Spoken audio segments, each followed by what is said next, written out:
Tuhan wartakan. Kita mulai persekutuan doa malam hari ini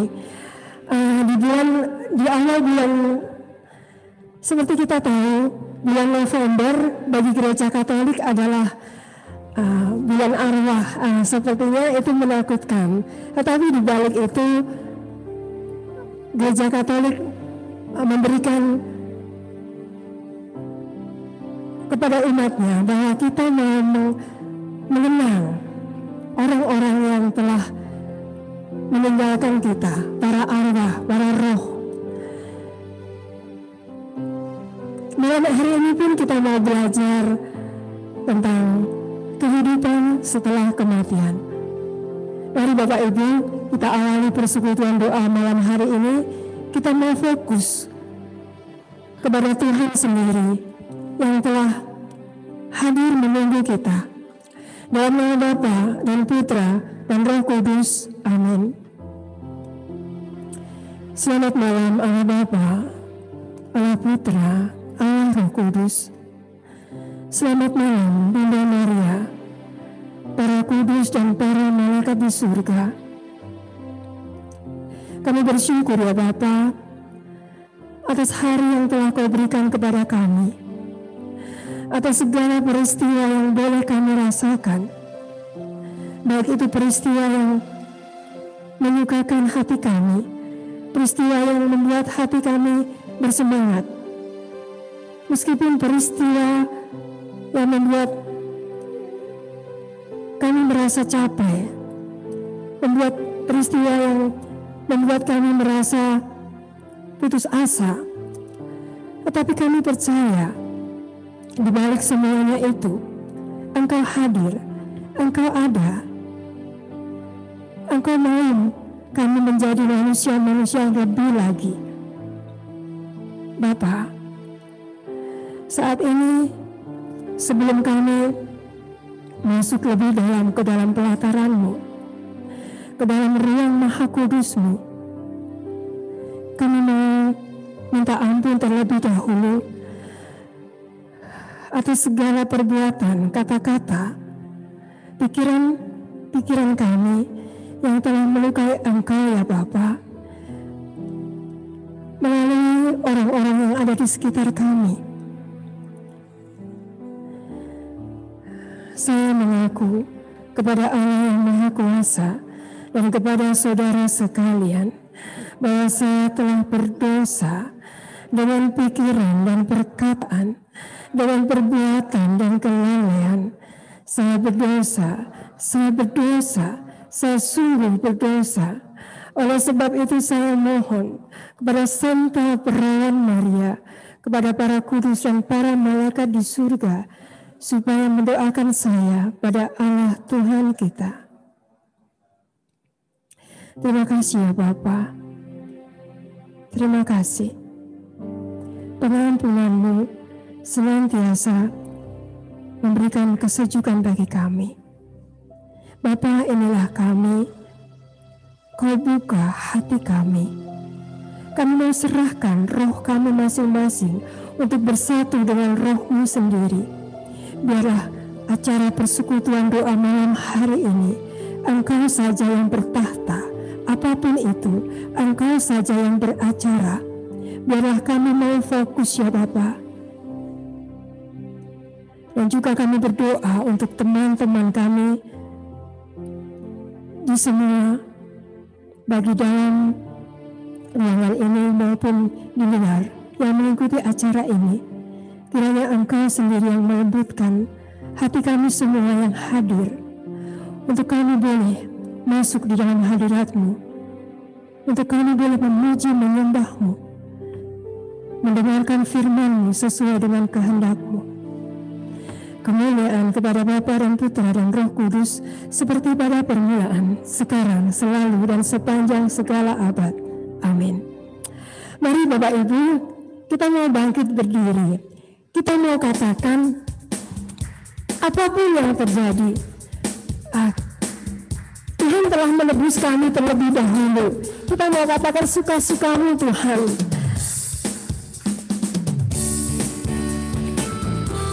Apapun yang Tuhan mau biarlah kami mau melakukan hanya seturut kehendak-Mu. Katakan shalala, shalala, hey, hey, shalala, shalala, shalala,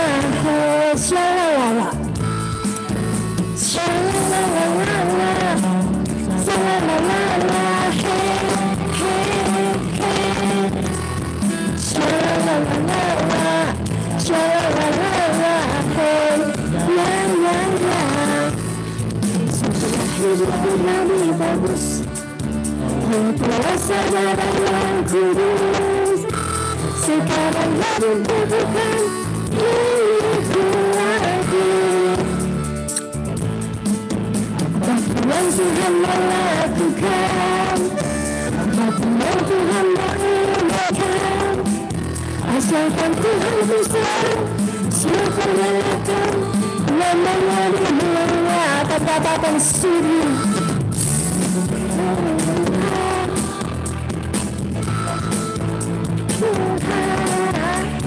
Suka-sukamu Tuhan, suka-sukamu Tuhan, suka-sukamu Tuhan, suka-sukamu Tuhan, suka-sukamu Tuhan, suka-sukamu Tuhan. Dari bagus, kuasa darah yang kudus, sekarang hidup bukan milikku lagi. Apa yang Tuhan melakukan, apa yang Tuhan menginginkan, asalkan Tuhan bisa, siapa yang akan namanya dimulia. Katakan suka-sukamu ke kanan ya. Tuhan, suka-sukamu Tuhan, ke kiri, suka-sukamu Tuhan, suka-sukamu Tuhan, ke kanan, suka-sukamu Tuhan, suka-sukamu Tuhan, suka-sukamu Tuhan, ke kiri, suka-sukamu Tuhan, suka-sukamu, suka-sukamu Tuhan, sukamu, sekali lagi suka-sukamu Tuhan, sukamu Tuhan. Ya, benar Tuhan, kami mau percaya, kami mau katakan suka-sukamu Tuhan. Apapun yang kami rasakan, apapun yang kami alami, kita mau katakan bahwa Engkau saja yang boleh membentuk kami. Mari Bapak Ibu, kita mau silakan duduk, kita mau lebih masuk lagi ke dalam pelataran Tuhan.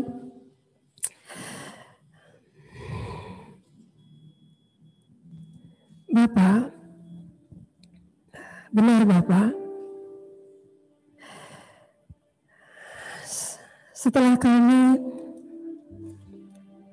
Kau angkat menjadi anak-Mu, melalui penebusan di salib Tuhan kami Yesus Kristus, melalui penebusan Putra-Mu, pengorbanan Putra-Mu. Izinkan kami mengatakan di dalam kehidupan kami, suka-suka-Mu Tuhan. Buatlah di dalam kehidupan kami seturut dengan kehendak-Mu, seturut dengan rencana indah-Mu. Apapun itu, apapun peristiwanya itu. Biarlah kami dengan rela hati, dengan tulus hati, kami mampu mengatakan itu. Bapa, seperti malam hari ini, Engkau yang sejak tadi hadir, Engkau yang sejak tadi merindukan kami di ruang maha kudus-Mu, di tahta-Mu yang suci, di dalam kekudusan-Mu. Kami pun telah Kau layakkan ya Bapa, untuk kami boleh masuk lebih dalam lagi. Saat ini kami rindu. Kami mau menyembah-Mu.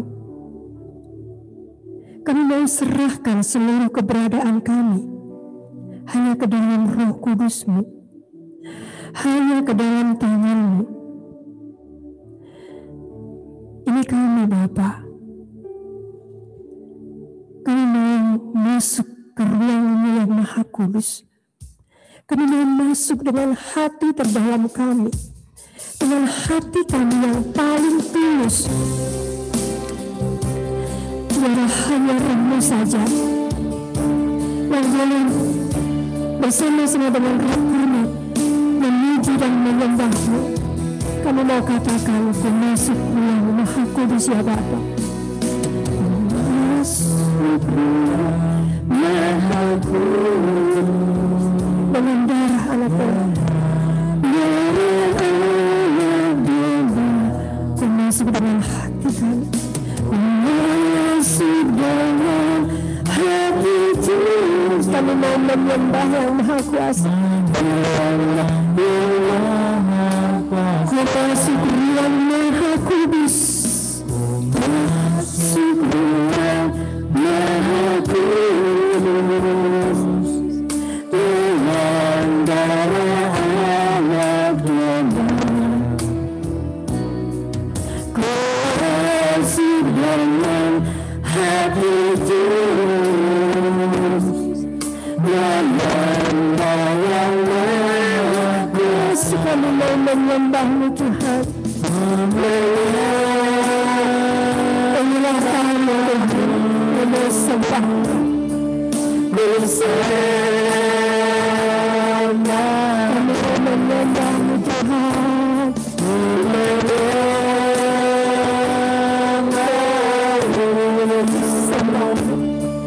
Bersama. Sebab hanya Kudus.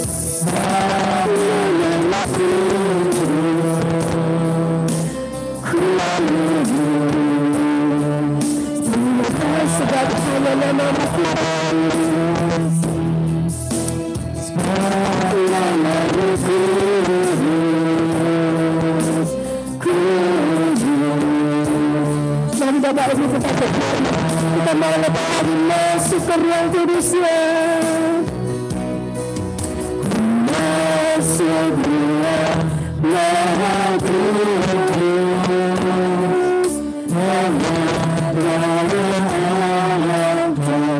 Masuk dengan hati tulus.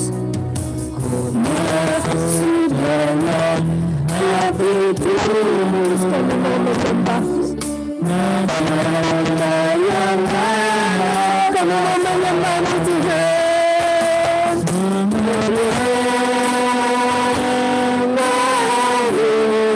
Sembah-Mu. Kami mau menyembah-Mu Tuhan.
Terima kasih ya Allah Bapa.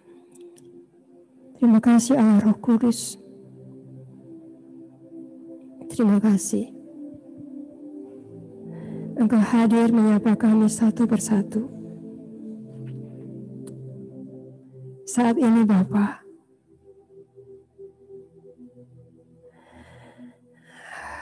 biarlah hanya Roh-Mu saja yang boleh bertahta di hati, tubuh, jiwa kami masing-masing, untuk kami boleh siap lagi mendengarkan pengajaran-Mu, mendengarkan firman-Mu melalui Bapak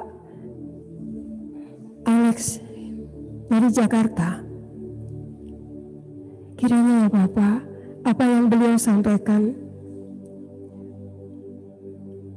itu merupakan pengajaran-Mu saja. Biarlah kami boleh lebih mengerti lagi apa itu kehidupan setelah kematian. Terima kasih Bapak.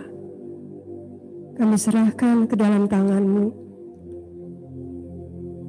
Dengan pengantaran Tuhan kami Yesus Kristus.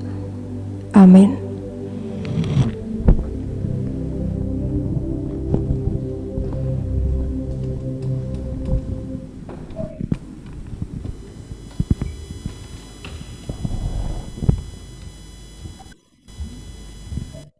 Shalom, suara saya kedengaran ya? Suaranya kedengaran di aula, Santo Yusuf?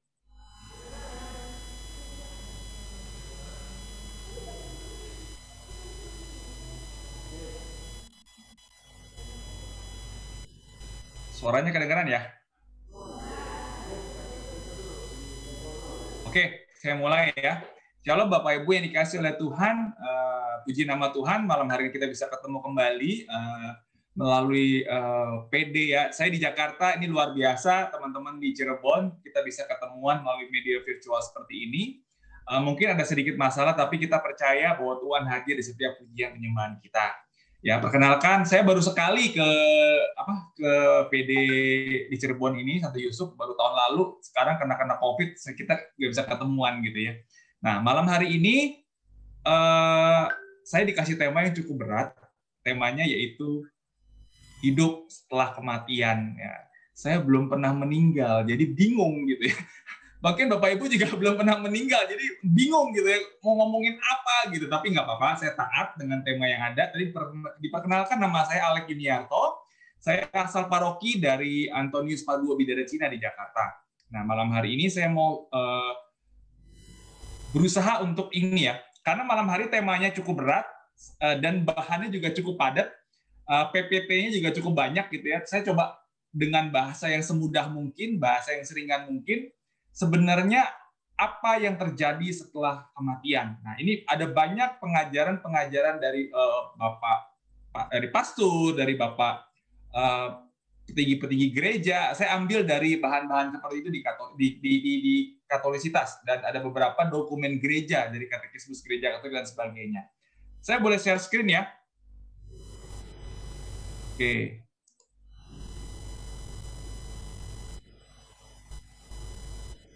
Kehidupan, sudah kelihatan? Kelihatan ya, kehidupan setelah kematian. Saya awali dengan cerita seperti ini, Bapak Ibu yang dikasih oleh Tuhan. Waktu itu saya pernah nginep di suatu villa gitu ya, teman pelayanan orang tua saya gitu. Saya nginep di villa dan malam-malam, pagi-pagi istri cerita sama saya bahwa bilang, Lex, tolong dong nasihatin Om gitu ya. Kenapa Tante?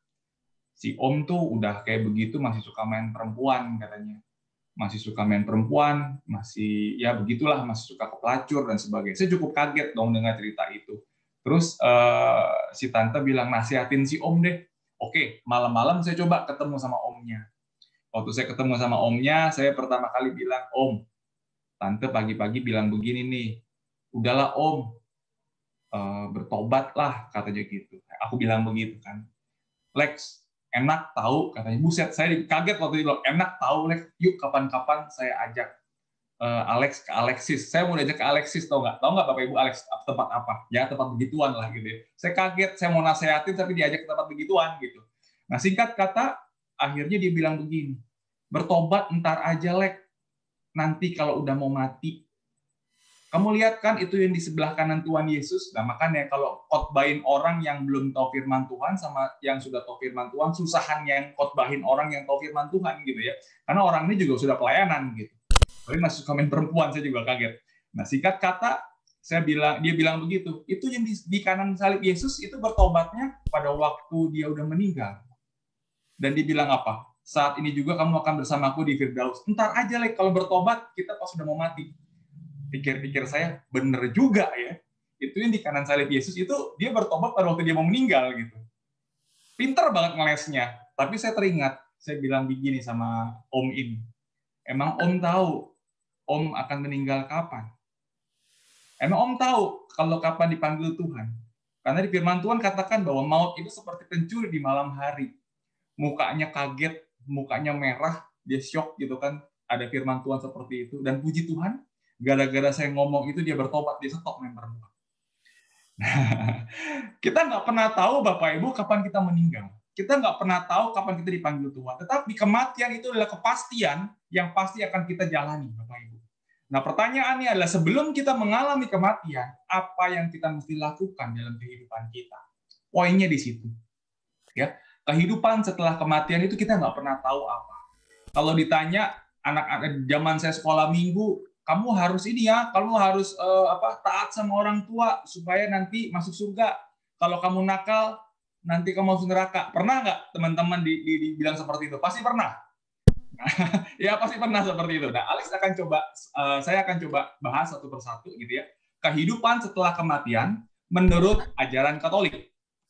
Gambarnya seperti ini ya. Pada waktu kita meninggal, nah ini semua adalah saya ambil dari buku, saya ambil dari katekismus dan sebagainya, bahwa di hari penghakiman nanti setelah kita meninggal ada yang namanya hari penghakiman. Nah itu kayak dihitung tuh, kamu dulu hidup seperti apa, kamu bejat atau banyak dosanya atau apapun dihitung tuh. Kayak jadi ada di situ ada istilah apa? Pengadilan khusus sama pengadilan umum. Nah, istilahnya bagus ya, pengadilan khusus atau pengadilan umum. Dan setelah kita mengalami itu kita mengalami ada 3 tempat.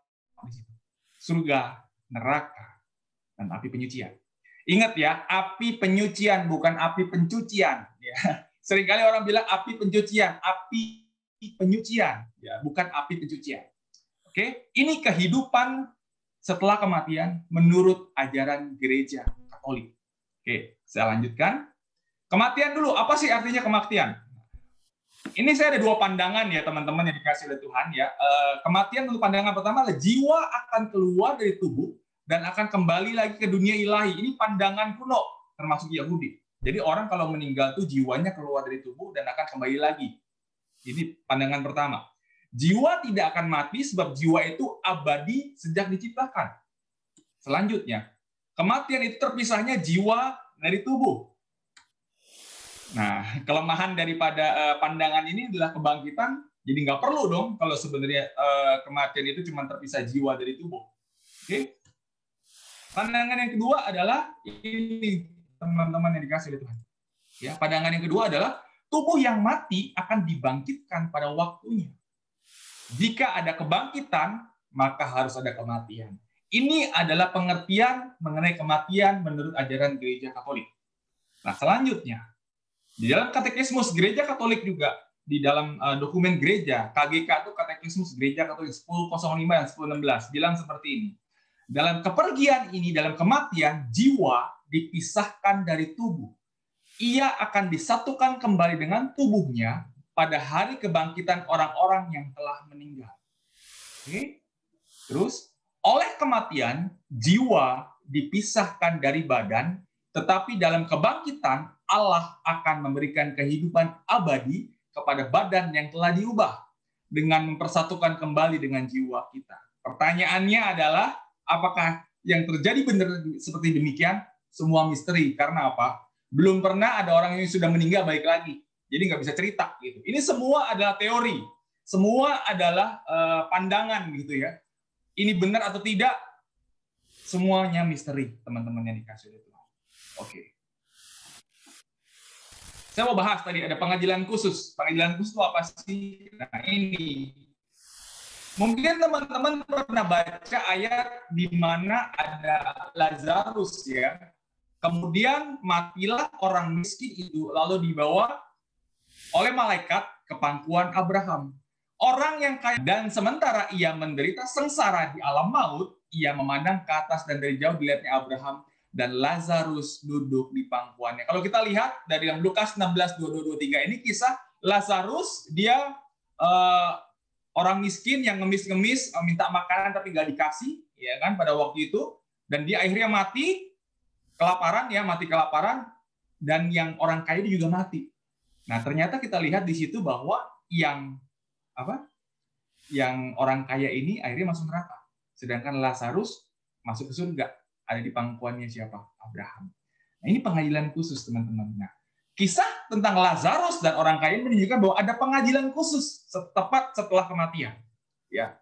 Selanjutnya, pengadilan khusus harus dijalani oleh setiap orang begitu mereka mengalami kematian. Nah, tujuannya apa sih? Membagi orang nih masuk ke surga, masuk ke neraka, atau apa? Api penyucian. Nangkep ya Bapak Ibu ya. Memang bahannya sedikit berat, tapi saya akan coba bawakan dengan enak gitu ya. Semoga Bapak Ibu teman-teman bisa mengerti. Tujuan pengadilan khusus dibagi nih, yang baik masuk surga, yang jahat masuk neraka, yang tengah-tengah masuk api penyucian. Nah, yang tengah-tengah ini saya akan bahas lebih dalam lagi nanti. Iya. Lanjut. Orang yang sudah benar-benar kudus akan dibawa ke surga. Orang yang harus menerima upah dosa berupa maut akan dibawa ke neraka. Ya. Di firman Tuhan katakan adalah upah dosa adalah maut. Ya, di Roma 5 ayat 25. Ya. Upah dosa berupa maut akan dibawa ke neraka. Nah, satu lagi nih, orang yang percaya kepada Tuhan tetapi belum kudus sepenuhnya akan dibawa ke api penyucian. Ingat ya, bukan api pencucian, api penyucian. Jadi orang yang percaya kepada Tuhan tetapi belum kudus sepenuhnya, dia akan dibawa ke api penyucian. Jadi dimurnikan kembali. Teman-teman yang dikasih oleh Tuhan, saya lanjutkan. Ini di dalam Katekismus Gereja Katolik nomor 208. Pengadilan khusus adalah pengadilan yang berat. Setiap orang akan menerima pembalasan sesuai dengan iman dan perbuatan. Jadi gini, di dalam Katekismus Gereja Katolik ini jelas tertulis bahwa setiap perbuatan kita tuh ada pembalasan sesuai dengan iman dan perbuatannya. Dan pembalasan ini bisa berarti masuk surga langsung, ya, atau setelah proses pemurnian api penyucian, atau masuk ke dalam kutukan abadi neraka. Ya, ini penjelasan dalam Katekismus Gereja Katolik nomor 208. Selanjutnya, pengadilan umum. Saya nggak akan terlalu bahas mengenai ini. Pengadilan umum ini berame-rame, ya. Jadi kalau kita lihat di Matius 25 ayat 31-33, yang tulisannya saya tebalkan, tertulis apa? Apabila Anak Manusia datang dalam kemuliaannya dan semua malaikat bersama-sama dengan dia, maka ia akan bersemayam di atas tahta kemuliaannya. Lalu semua bangsa akan dikumpulkan di hadapannya. Semua bangsa Ya, berarti rame-rame tuh. Oke, terus dia pisahin mana yang gembala, mana yang domba, mana yang kambing. Ditempatkan yang domba di kanannya, kambing-kambing sebelah kiri. Ini artinya apa sih? Ini adalah Yesus datang yang kedua kali, teman-teman. Ya kan, apabila anak manusia datang dalam kemuliaannya, berarti anak manusia siapa? Yesus datang yang kedua kali. Dan dia akan bersemayam di tahta kemuliaannya. Lalu semua bangsa akan dikumpulkan di hadapannya. Ini pengadilan umum. Ini adalah landasan biblisnya. Kalau kita lihat berbeda ini ya. Jadi pengadilan umum itu dilaksanakan sesuai dikatakan ayat mengenai akhir zaman ya. Yaitu ketika Yesus datang untuk kedua kalinya. Kita tahu bahwa kedatangan Yesus pertama kali pada waktu Natal. Dia membawa pendamaian antara manusia dan Bapa. Sedangkan kedatangan Yesus yang kedua bertujuan untuk membawa penghakiman bagi semua makhluk yang hidup tanpa kecuali. Kedatangan Yesus yang kedua kali bertujuan untuk membawa penghakiman bagi setiap makhluk yang hidup tanpa kecuali. Saya bahas di sini. Kalau di dalam penghakiman bukan karakter Allah yang Maha Pengampun yang ditonjolkan, tetapi apa? Karakter Allah yang adil dan kudus. Dia jijik terhadap dosa. Jadi cuma ada dua, ya, surga dan neraka. Oke, kita lanjut. Surga, neraka, dan api penyucian.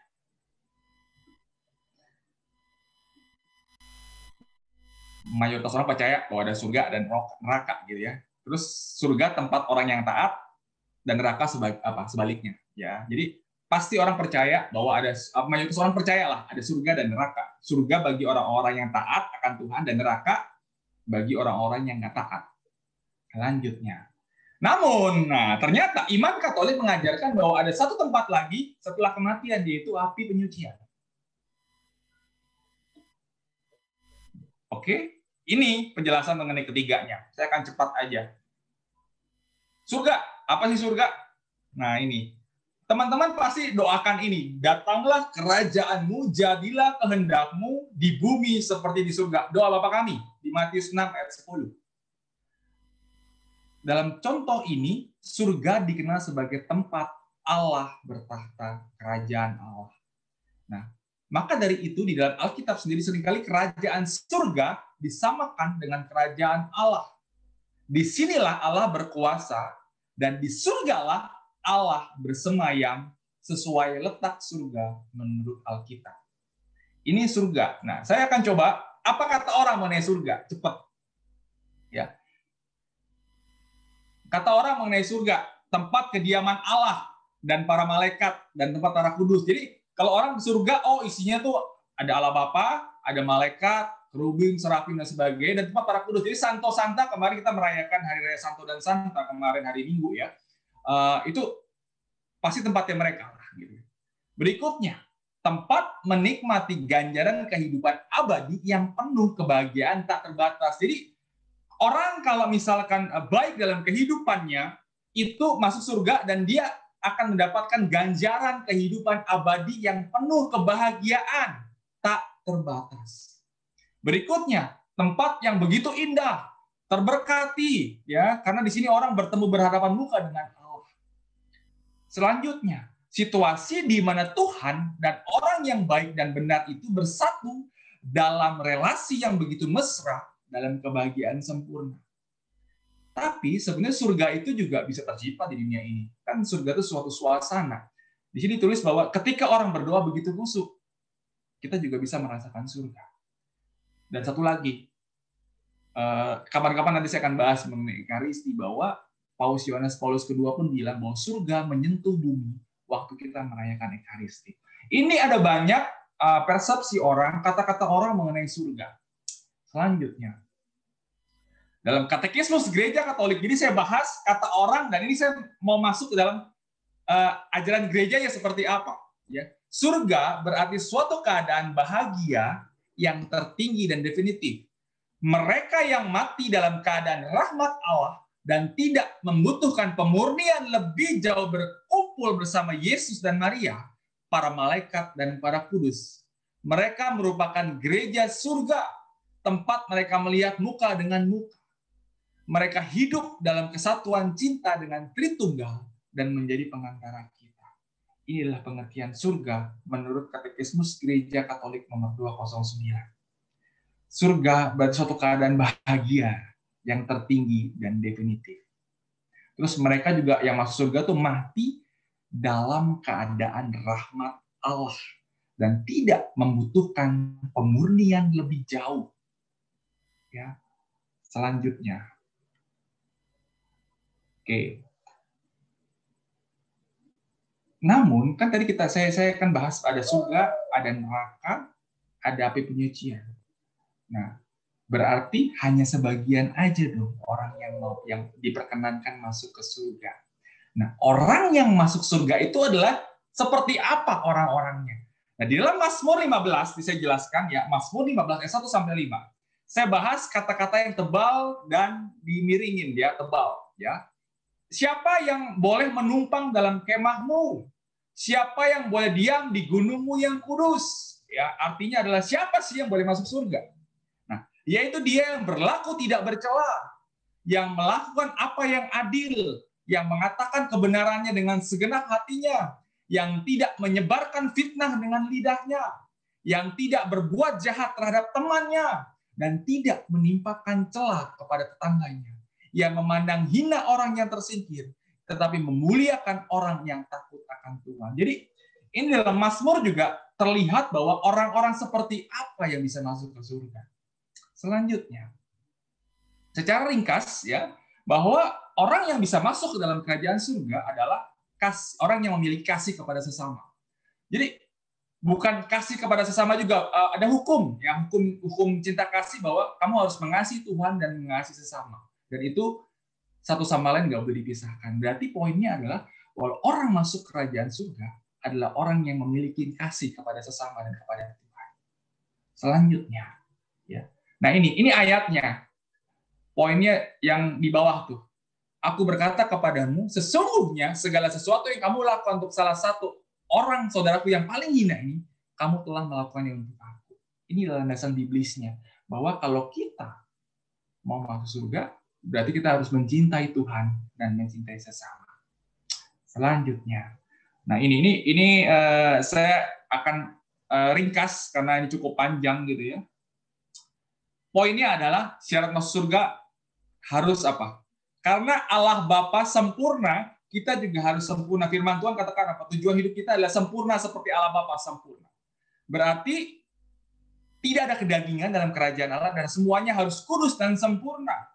Dan hanya orang-orang yang kudus dan sempurna yang bisa masuk dalam kerajaan surga. Nggak ada satupun dosa yang menetap di sana. Jadi di dalam surga itu nggak ada dosa. Dan selanjutnya, kehidupan setelah kematian itu hanya isinya puji-pujian dan penyembahan kepada Allah. Di surga itu nggak ada duka cita. Semua orang di sana bersuka cita di dalam Tuhan. Dalam Wahyu 21 ayat 3 sampai 4, saya baca yang bagian tebal.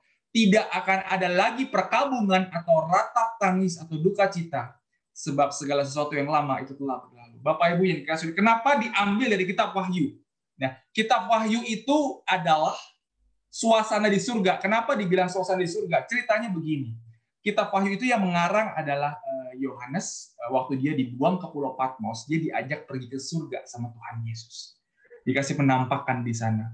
Di situ tertulis bahwa lantai di surga itu terbuat dari emas. Ya, Bapak Ibu pasti pernah baca ayat Wahyu di dalam Wahyu. Nah, di dalam apa? Di dalam kitab Wahyu itu tertulis bahwa tidak ada lagi perkabungan atau ratap tangis atau duka cita di surga. Ya. Ini poinnya. Ini landasan biblisnya. Oke. Lanjut. Nah, ini syarat masuk surga, Bapak Ibu. Pengen Bapak Ibu pasti ingin masuk surga kan ya. Ini. Sebenarnya ada beberapa poin, tapi saya ambil yang paling poin-poin aja.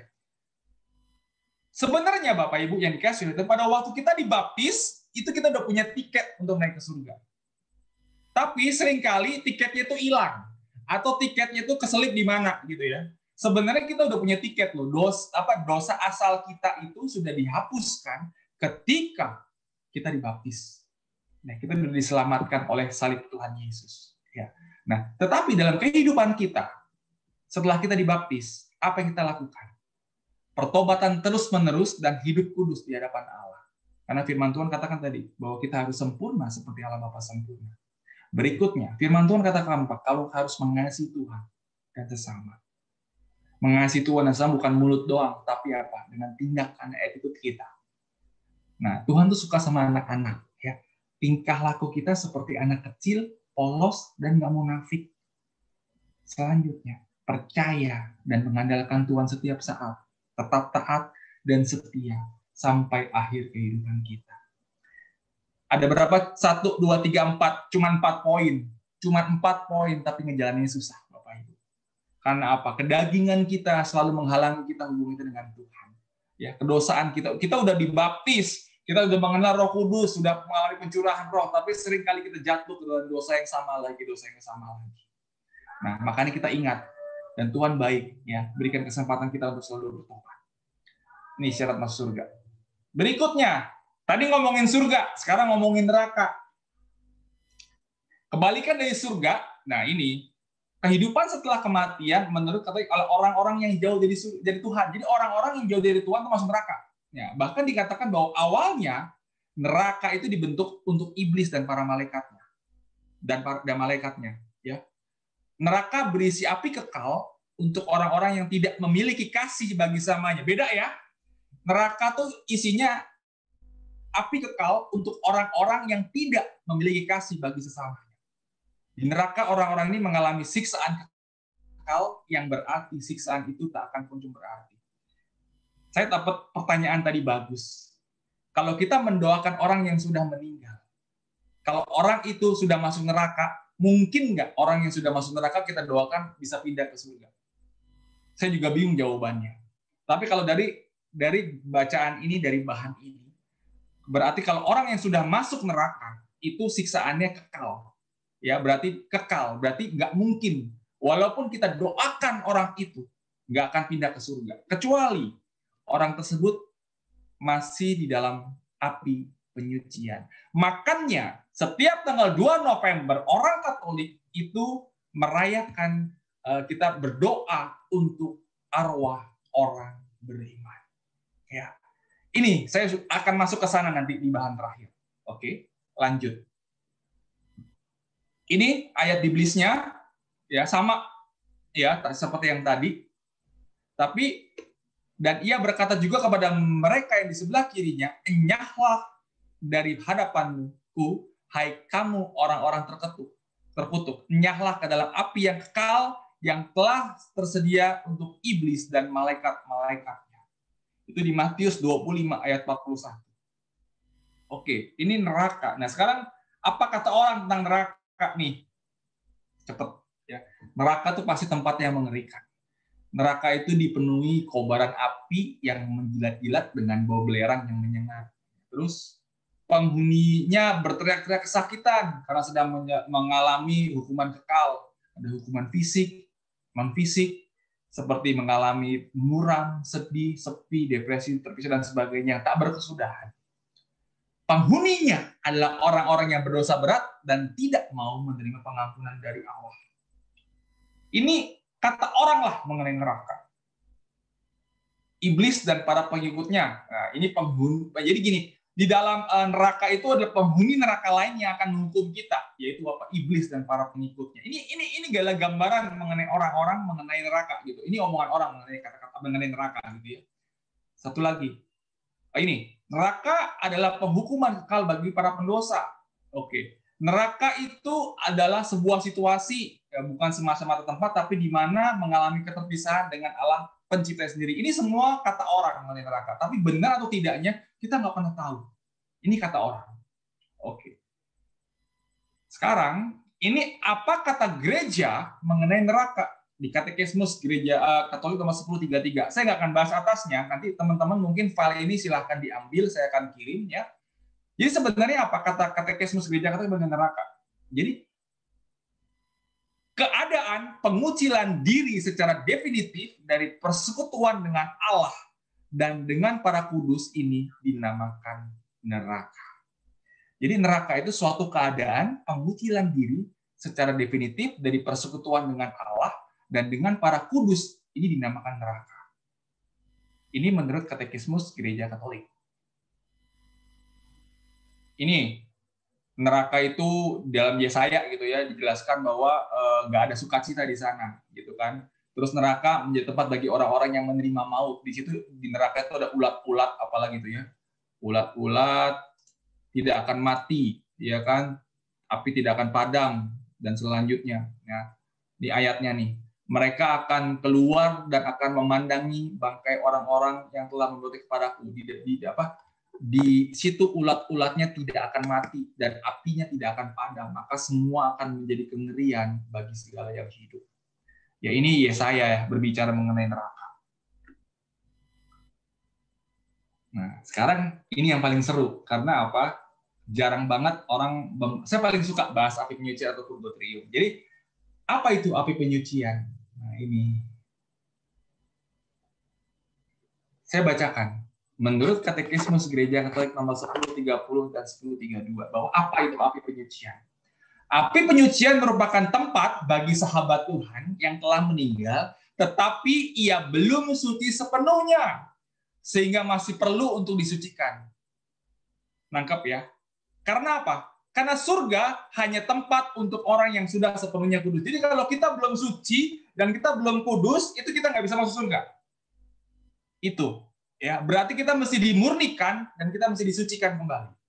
Dan penyucian yang dilakukan dalam api penyucian berbeda jauh dengan penyiksaan yang terjadi di neraka.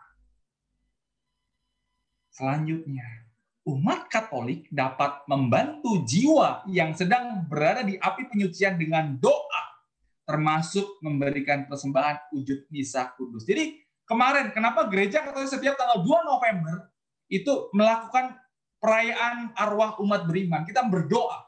Tujuannya apa sih? Supaya sahabat-sahabat kita, orang-orang terdekat kita, mungkin nenek moyang kita, semuanya yang kita doakan itu dari api penyucian pindah ke surga, teman-teman. Ini luar biasa kekayaan gereja Katolik. Saudara-saudara kita Protestan tidak percaya ini. Ya, selanjutnya. Api penyucian ada karena apa? Karena keadilan Allah.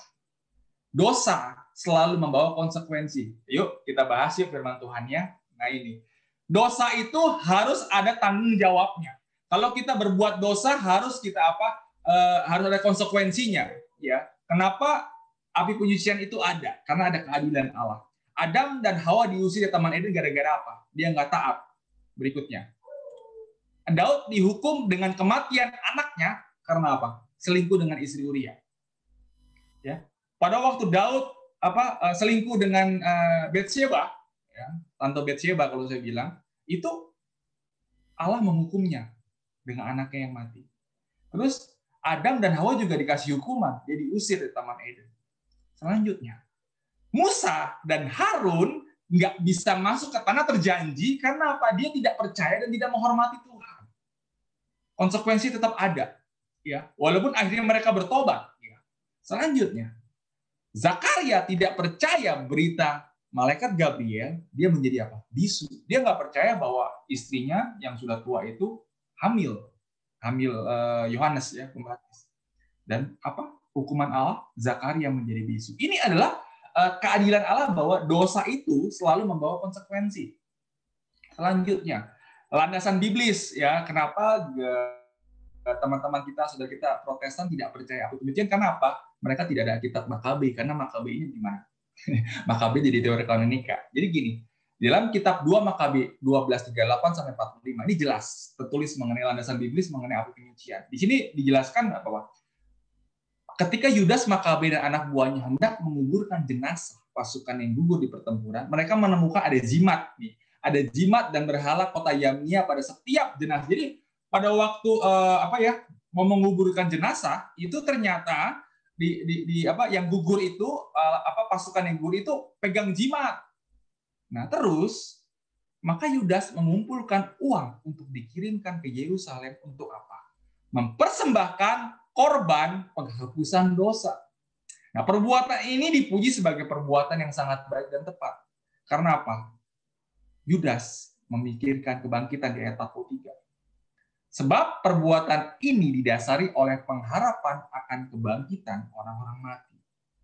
korban penebus salah ini ditujukan agar mereka yang sudah mati itu dilepaskan dari dosa. Makanya kita mendoakan orang mati itu sebenarnya landasannya ini gitu ya. Jadi sama seperti yang dilakukan oleh Yudas Makabe ya. Supaya apa? Orang yang sudah mati itu dilepaskan dari dosa-dosa mereka. Oke, lanjut. Jadi ingatlah ketiga hal ini tentang api penyucian. Hanya orang yang belum sempurna dalam rahmat yang dapat masuk ke dalam api penyucian.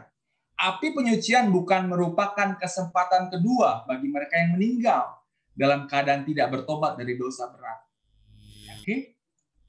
Api penyucian ada untuk memurnikan dan memperbaiki akibat dari dosa, dibersihkan, dan hukuman konsekuensi dosa dan dilunasi. Ini api penyucian.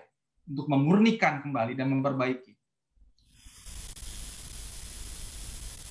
Ini api penyucian itu hanya sementara ya. Setelah disucikan di sini, jiwa-jiwa dapat masuk ke surga. Semua yang masuk api penyucian, ingat, akan masuk surga.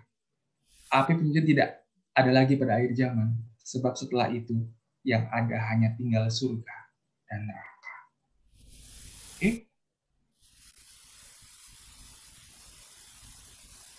Nih, mendoakan orang yang meninggal. Kenapa? Relasi antara yang hidup dan yang mati itu tidak akan pernah terpisahkan. Ya, kita nggak usah jauh-jauh lah. Sebelum ada agama dan sebagainya, gitu ya. Sebenarnya ada keyakinan bahwa kalau kita berdoa untuk leluhur itu ada. Ya, tetapi mungkin karena ada banyak aliran gereja, terutama gereja Protestan, mereka tidak percaya mengenai api penyucian dan kita tidak percaya bahwa harus mendoakan orang meninggal karena mereka berpikir kalau orang sudah meninggal pasti masuk surga. Kalau sudah terima Yesus ya. Tetapi keyakinan dulu tuh nggak seperti itu juga ya. Jadi gini, di dalam Protestan yang sudah mati nggak ada hubungan dengan kita. Logikanya gini, mengapa Yesus yang sudah mati dan bangkit tetap dipercaya masih ada hubungannya dengan kita yang hidup? Ayo. Logikanya begitu kan, walaupun Tuhan sudah mati dan dia bangkit di surga, tapi dia masih menyayangi kita, dia masih mencintai kita. Dan dia masih mengutus Roh Kudusnya untuk kita. Jadi logikanya hubungan antara orang yang sudah meninggal dengan kita yang masih hidup di dunia ini itu relasi yang nggak pernah bisa dipisahkan sebenarnya. Nah, alasan ini yang membuat kita juga harus yuk kita berdoa untuk orang-orang yang sudah meninggal. Berdoa itu bukan pertama-tama untuk mengubah keputusan Tuhan untuk mengurangi hukuman tersebut, tapi lebih untuk mendampingi mereka melalui perhatian kita di dalam doa. Ini pendapat pribadi saya nih ya. Mereka yang berada di alam lain membutuhkan kehadiran kita ketika kita mengingat mereka. Dan setelah mereka menyelesaikan penyucian, mereka juga akan mengingat kita ketika nanti kita masuk dalam penyucian. Ini keren banget kan. Jadi mereka yang sudah di alam lain gini, kita kan mendoakan mereka gitu ya, supaya menyelesaikan api penyucian mereka. Dan setelah kita meninggal dan kita juga masuk ke api penyucian, gantian nih mereka juga akan mengingat kita dan mendoakan kita. Mendoakan orang yang meninggal, sahabat atau leluhur kita yang sempat kita kenal. Pertama-tama adalah saling membantu satu dengan yang lain. Nggak perlu pakai logika kalau ngomongin soal ini. Tapi cukup diimani saja. Ini bagus banget. Ini saya suka mengenai api penyucian ya, kekayaan gereja Katolik yang luar biasa ya. Indulgensi. Nah, apa itu indulgensi? Indulgensi adalah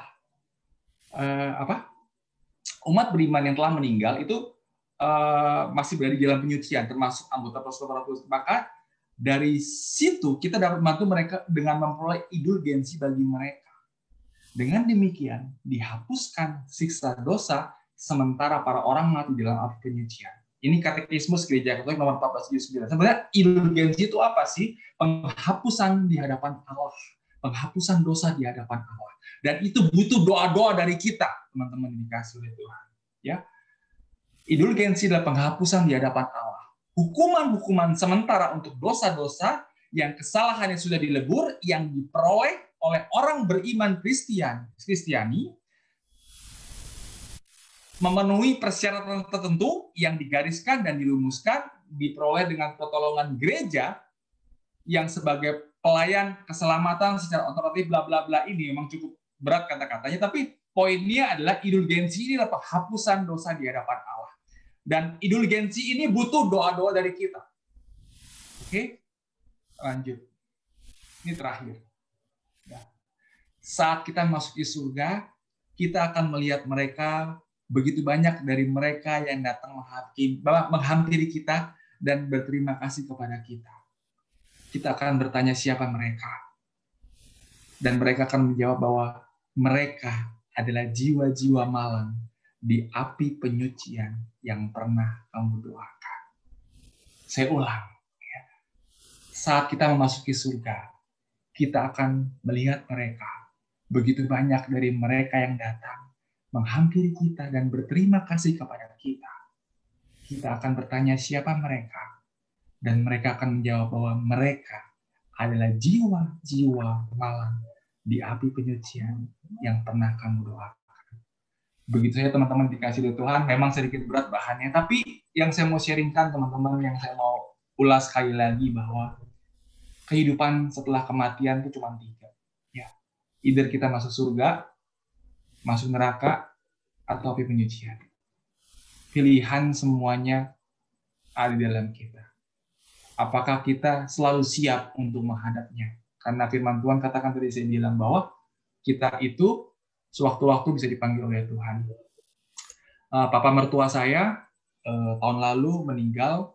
Dia tinggal sama saya, ya, papa mertua saya itu tinggal sama saya. Malamnya masih pergi bersama dengan saya pergi ke mall. Tetapi jam 6 pagi saya masih lihat dia turun dari kamar, dari atas. Jam 6:30 pagi dia sudah meninggal di depan rumah lagi cuci mobil. Ya, kita nggak pernah tahu rencana Tuhan. Kita nggak pernah tahu kita sampai kapan. Yang kita bisa lakukan adalah kita berjaga-jaga. Ada satu pepatah dari Romo begini. Gimana sih caranya kita itu hidup baik di hadapan Tuhan? Gimana sih caranya kita hidup suci di hadapan Tuhan? Gampang.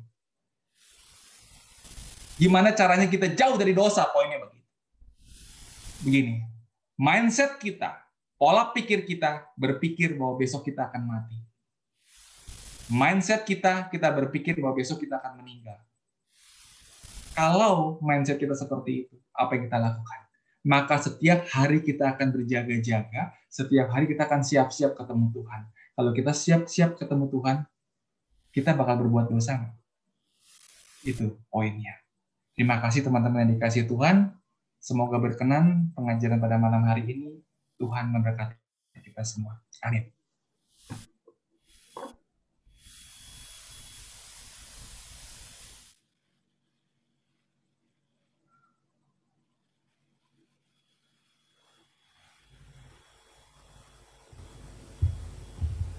Terima kasih Bro Alex. Cek.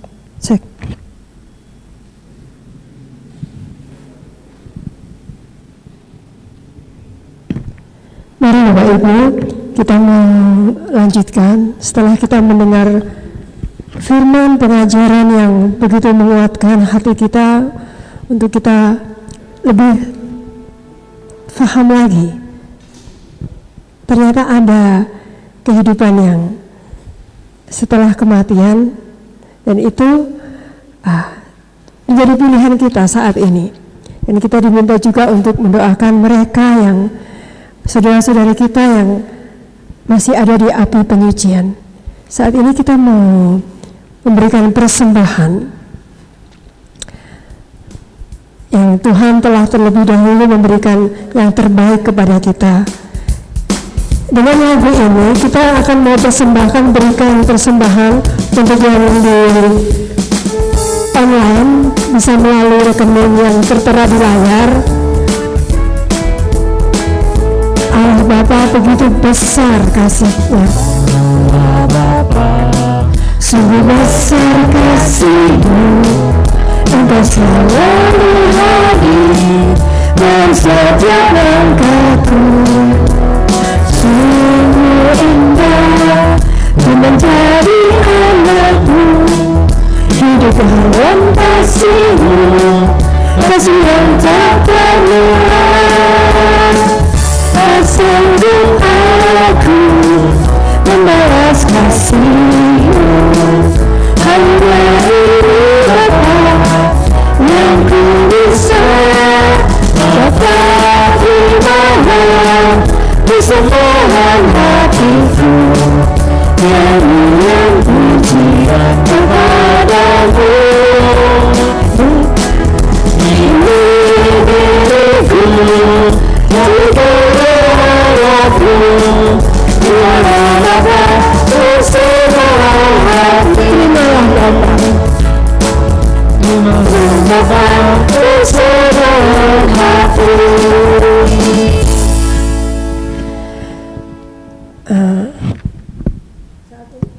Saat ini kita mau dengar pengumuman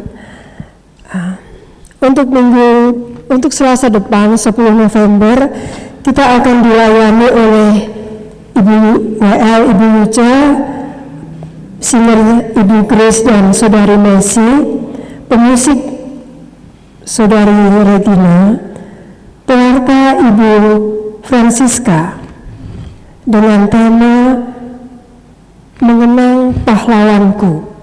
Mari Bapak Ibu, di bulan November ini tema besar kita adalah kematian orang percaya. Mari kita ikuti setiap Selasa. Baik, kita akan tutup persekutuan doa pada malam hari ini. Allah Bapa yang Maha Rahim, yang bertahta di dalam kerajaan surga, kami bersyukur Bapa, apapun yang boleh terjadi malam hari ini, Engkau tetap begitu baik kepada kami. Engkau setia memberikan pengajaran-Mu, memberikan cinta-Mu. Malam hari ini kami lebih lagi mengetahui, kami lebih lagi mengerti betapa Engkau mencintai kami. Engkau mempersiapkan kami sejak kami belum hadir di dalam dunia ini, sampai nanti kami pun meninggalkan dunia ini.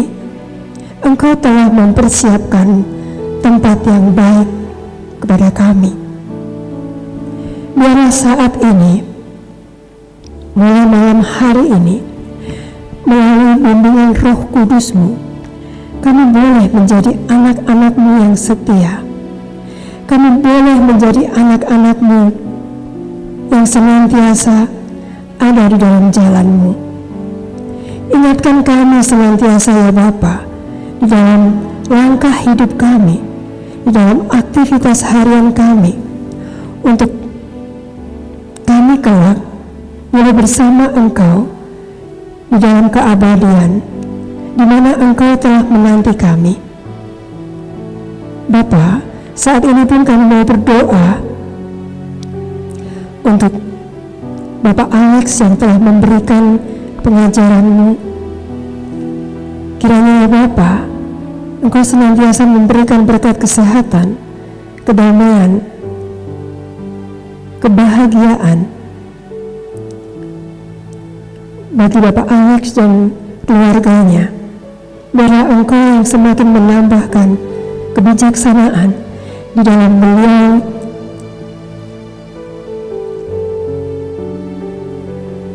melakukan pengajaran-pengajaran di mana beliau Engkau utus.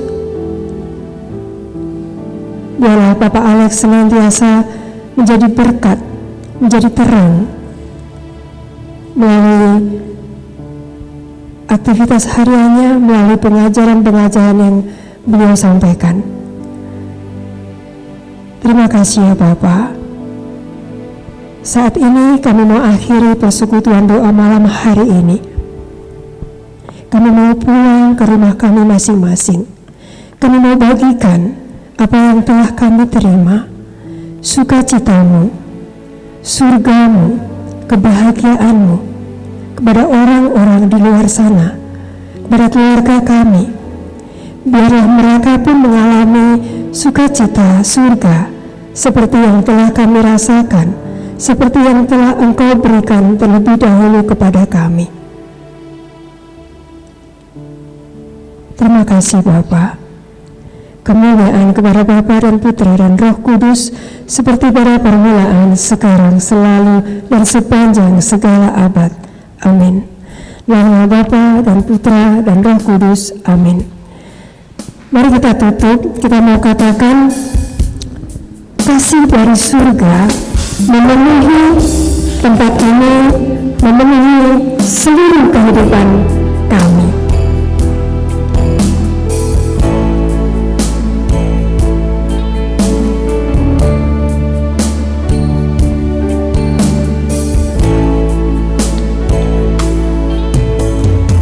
Kasih dari surga memenuhi tempat ini, kasih dari Bapa surgawi, kasih dari Yesus, kasih dari Yesus mengalir di hatiku, membawa dari hidupku, mengalir kasih dari tempat ini, mengalir kasih dari tempat ini, mengalir kasih dari tahta Allah, mengalir kasih dari tahta Allah,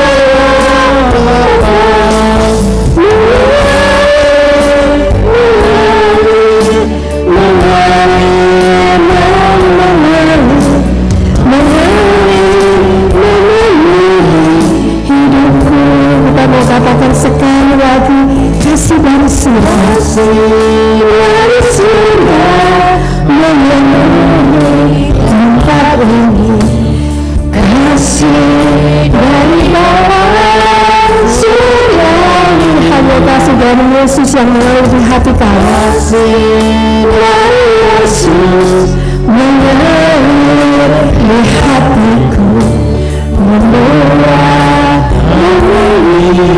hidupku, mengalir kasih dari tempat ini, mengalir kasih dari tempat ini, mengalir kasih, mengalir kasih dari tempat Allah,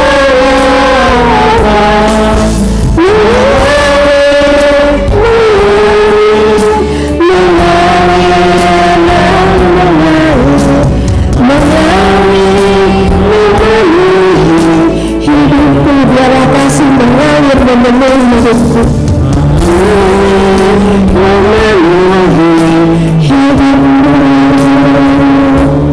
Terima kasih, sampai berjumpa Selasa mendatang. Tuhan Yesus memberkati.